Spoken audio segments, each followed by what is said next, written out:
I counted 60 candles lit in here just as we came in. So if it gets a little too warm, you have permission to open a window a crack or two, or if it's too cold, to close one. We can open this a bit further too. With all of us cozy in here tonight and soon more candles to be lit at the end of the service, it could get warm. Yesterday, I made beef stew. Not what I normally do on the eve of Christmas Eve. Each ingredient paired with another complementary one and was cooked and added to the pot. When my husband Michael got home, even from the door, he asked, "What is that wonderful smell? What are you cooking?" There was no one thing, no one wonderful smell. It's all layered in. Seasoned beef, garlic onions, mushrooms cooked in wine, winter vegetables, broth, and on. Not 1 scent, but a dozen. Creating that aromatic moment, just as here tonight. The evergreens above and around us, beeswax candles, that slight whiff of cologne as someone greets you, the damp, chill air, whooshing through the door and carrying little puffs of incense. One of you even told me you left home tonight amidst the very familiar smell of burning Christmas cookies. Children. It joined and mingled with the evergreens in the Advent wreath the family made here several weeks ago. All told, all of this smells like Christmas. You may not know it, but there's yet one more. 10 of our adult folks, 10 of our member folks tonight, for them Christmas was caring for people at the Issaquah firehouse. It was our turn to await and welcome 40-some hungry people into the firehouse for a feast. They volunteered right away. They shopped, prepared, cooked, served, mingled, cleaned up, and enjoyed it all. And I imagine next Christmas Eve, when it will be someone else's turn, they will all miss doing it. This, too, is part of what brings Christmas to life, what smells like Christmas. There's a place over here, too. It's right over here. Many Christmases, really. These nights, these days, these Christmases are held in our imaginations, in our memories, until something sparks them forward unexpectedly. You bring all of this to celebrate the Messiah's birth. Your heart and soul are filled with these gifts for the child, the Christ child. Some of you, you've been here decades. Oh, now I have sound. Or mere months, or for the first time tonight. A few have been here for both services. We seek a spiritual manger here, a place to pause, explore faith, dip a toe in the water of faith, or plunge headlong into the enticing deep. Maybe you're not so sure you get any of this. You're not alone. God comes in a multitude of ways, some that make sense and some that make no sense to us, such as arriving in the form of a tiny baby. I'm pointing here because that's where the pageant baby was a few hours ago. Every one of you bless this night with your presence in whatever way you have come. And we dearly hope to see you again and again. Celebrate in awe as the intoxicating joy of heaven's light breaks in and shines through us. It was foretold by angels, witnessed first by shepherds, animals, and now finally it is time for just a little bit of stillness. We're here to pause on this holy day. While the world out there just keeps right on spinning, our gospel tonight began In those days, it sounds a little bit like once upon a time, as if it was mythologically ancient. But this is no dusty folklore or fairy tale. God's time is ever present, and it is always right now.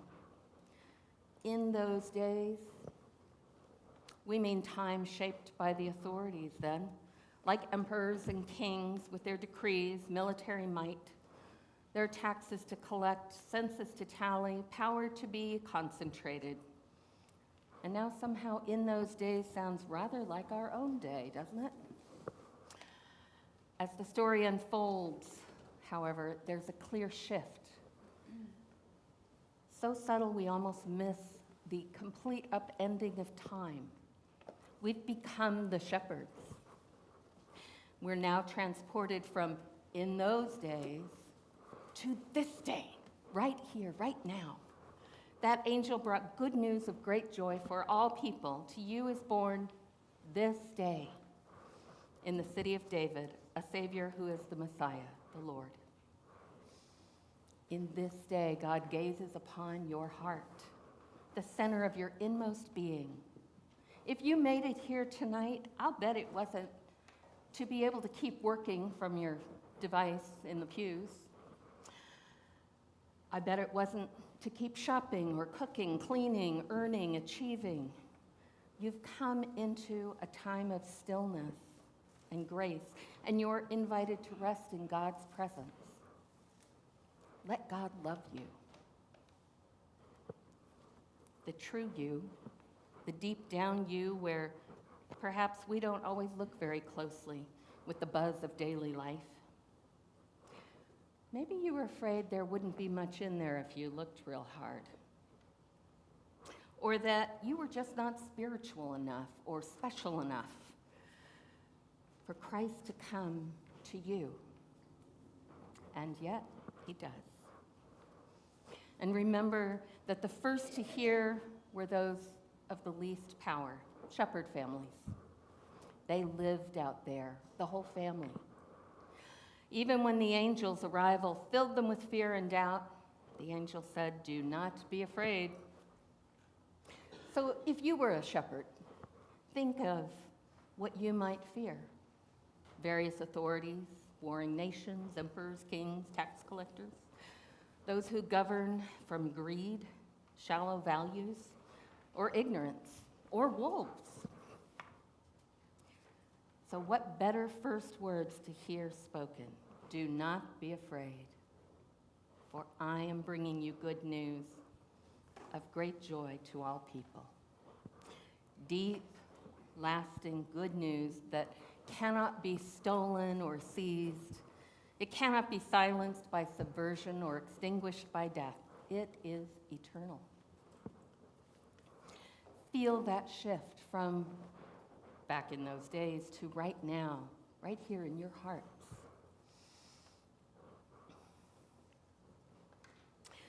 Everything changes in this baby's first gasp of breath, his first cry.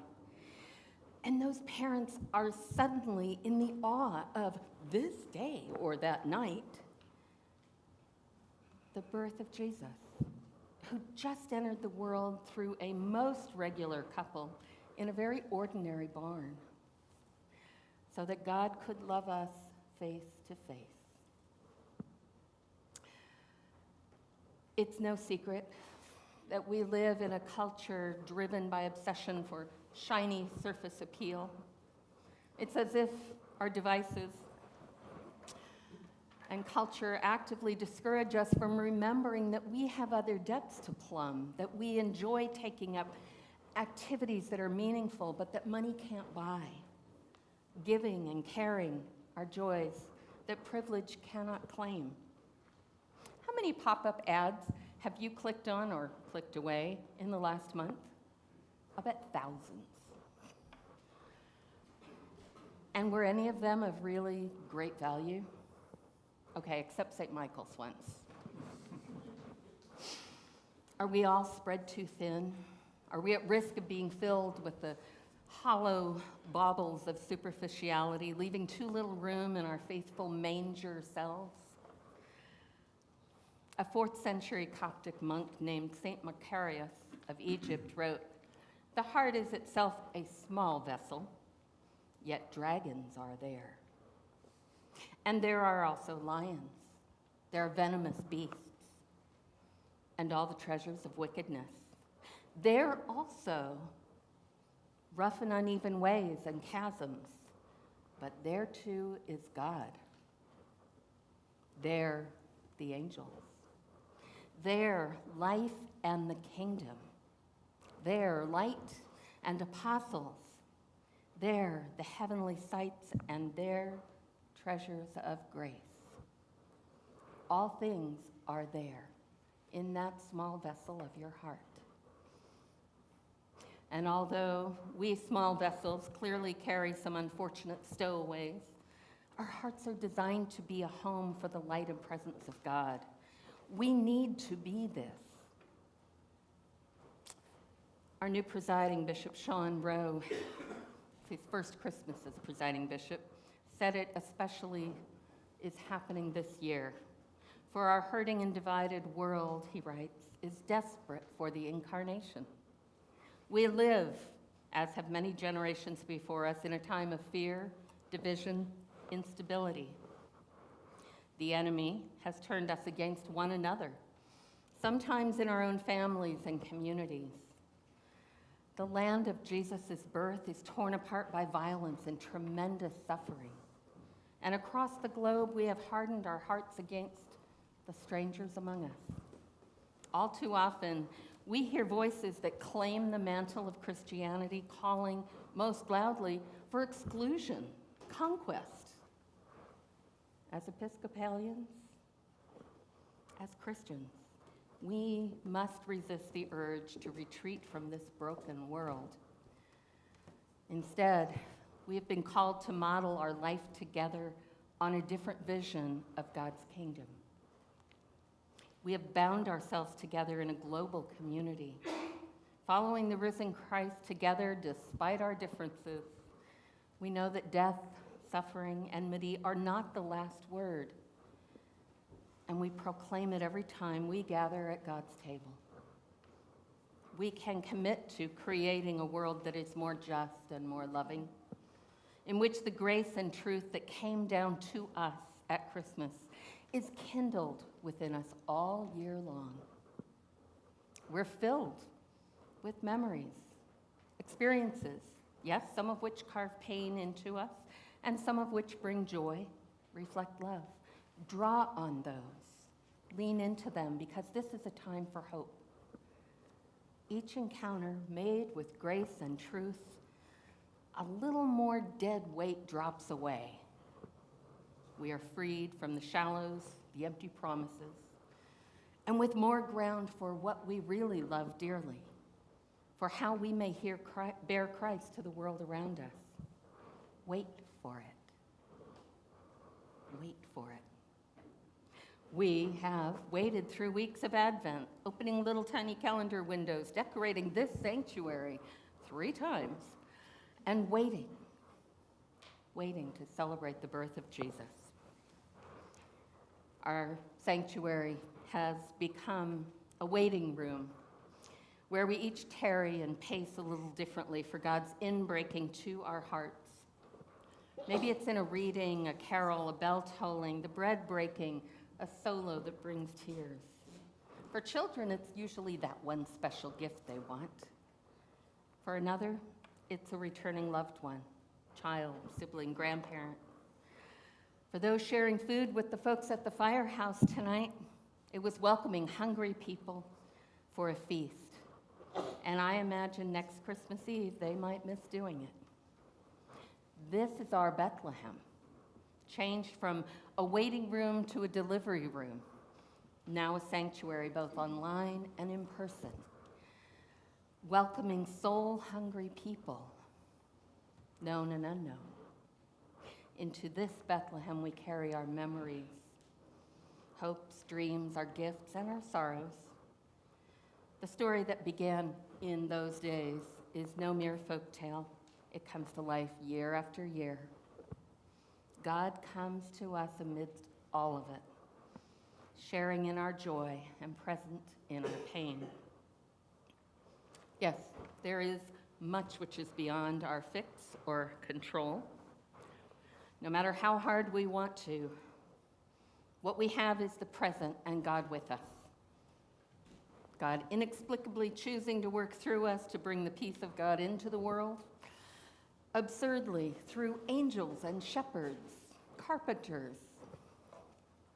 We are sent as bearers of our loving God, as were they. Again from Bishop Rowe. You're feeding the hungry, binding up the brokenhearted, caring for the vulnerable, and transforming lives through the power of the gospel. Most of all, we can commit ourselves, our lives, to creating a world more just and loving, in which the grace and truth that came down to us at Christmas is kindled by our acts all year long. My prayer for you tonight is to let Christ love you until it overflows and splashes out around you. And may the glory that fills your soul this night be the presence of God made flesh in you. Amen.